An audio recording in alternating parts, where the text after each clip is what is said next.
I'm Aidan McGuire. My school code is AG, and this is my original oratory. Thanks for watching. If I were to split the United States up into, say, 7 sections, Northeast, Southeast, Midwest, Deep South, Northern Rockies, Southern Rockies, and the West Coast. 7 sections, right? Which would be the happiest? Well, it's not the Northeast, because they have New York, and that's just stressful. It's not the Southeast, because of all those hurricanes.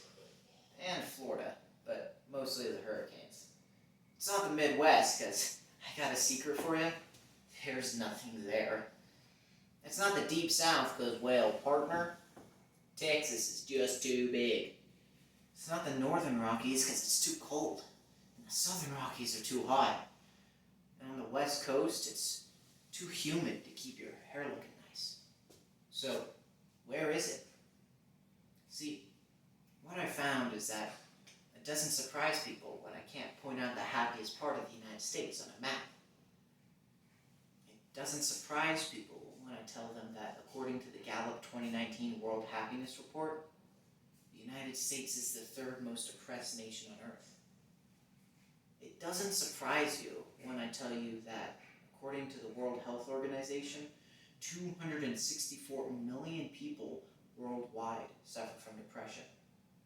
And it certainly doesn't surprise anyone when I admit to the fact that, as of recently, suicide has become one of the leading causes of death among adolescents. So, what do? First, we're going to look at what we believe brings happiness here in the US. Then, we're going to look at the happiest nation on earth. Finally, we're going to focus on what we can do to fix this. But to start, let's go back. All of those statistics I just gave you about depression and suicide, those are all about first world countries. Of those 264 million people suffering from depression, 80% of them are in first world countries. The countries that are supposedly the peak of civilization. The nations that are supposed to be leading the world are falling behind. And the worst of these is the good old US of A. So, why? Well, what we need to look at is what we believe brings happiness here in the US. The Gallup 2019 World Happiness Report found that, quote, money has less of an effect on how people live their lives above incomes of $75,000 a year, close quote. Unless we're making $75,000 a year, we're not happy with it. The average United States citizen makes $56,519 a year. According to this statistic, the average citizen isn't happy. This is because here in the US, we think the wrong things bring happiness. There are 2 types of goals a person can have. There's extrinsic and intrinsic. Extrinsic goals are things like income, the fancy car, the big house, while intrinsic goals are things like self-improvement and being a better person. The United Nations World Happiness Report found that 83 out of 100 Americans believed they would be happier if they had more money. We spend our entire lives believing that once we get this, we'll be happy, or once we get that, we'll be happy. We are trained to believe that the latest iPhone or the fanciest car will bring us joy, and when we finally get those things, we're left feeling empty, wanting more. The problem with the United States isn't that we don't want to be happy, it's that we don't know how. Let's transition elsewhere.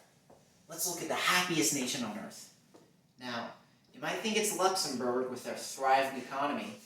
Maybe it's Finland with their top-notch education system. But no. The happiest nation on earth is Paraguay. Paraguay, a landlocked country in South America. Paraguay, a nation gripped by poverty and an unstable government. In fact, 9 of the 10 happiest nations on earth are in Latin America. Paraguay, Panama, Guatemala, Mexico, El Salvador, Honduras, Ecuador, Costa Rica, and Colombia. The last nation on the list is Indonesia. The 9 happiest places on earth are in one of the most unstable regions on earth. A region dominated by drugs and poverty and disease. A A region so unstable that we are building a wall along our southern border so we can hide from it. But they're happier than us. They're happy because every day is a gift to them. Because they may not have running water, but they're alive. They're happy because technology and wealth hasn't plagued them. They're happy because there's food on the table. They are happy because they are alive. In Indonesia, the last nation on the list, they deal with severe overpopulation and homelessness, in case you were wondering. All 10 of the happiest nations on earth have it worse than us. But here in the US, by the time I finish this oratory, at least one person will have committed suicide. The reason the United States is one of the most oppressed nations on earth isn't that we don't have enough. It's that we have too much. It's because we have been told by the generation before us and the generation before them that we need more to be happy. It's because we convince teenagers that unless they make at least $75,000 a year, they're worthless. It's because people work their entire lives to reach an unattainable goal. It's because this nation is cursed with wealth, and therefore cursed with want. It's because we as a people can't be satisfied with what we have. It's because bigger is always better. Now, after I've spent the last several minutes explaining why we're not happy, you're probably hoping for a quick solution, right? Well, I have more bad news for you. I don't have one. But good news is coming, I promise.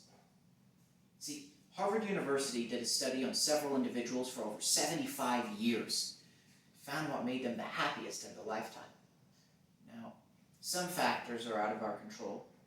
For example, the highest levels of happiness are reported at 57 degrees Fahrenheit, and the happiest ages are 33, 55, and 70. So, if you're literally any other age, or it's literally any other temperature outside, those don't exactly help. But our happiness is still in our hands. Let me explain. See, the same study found that 40% of your happiness could be attributed to your mental attitude. Waking up in the morning and saying, you know what, today's going to be a good day, can take you from 0 to 40.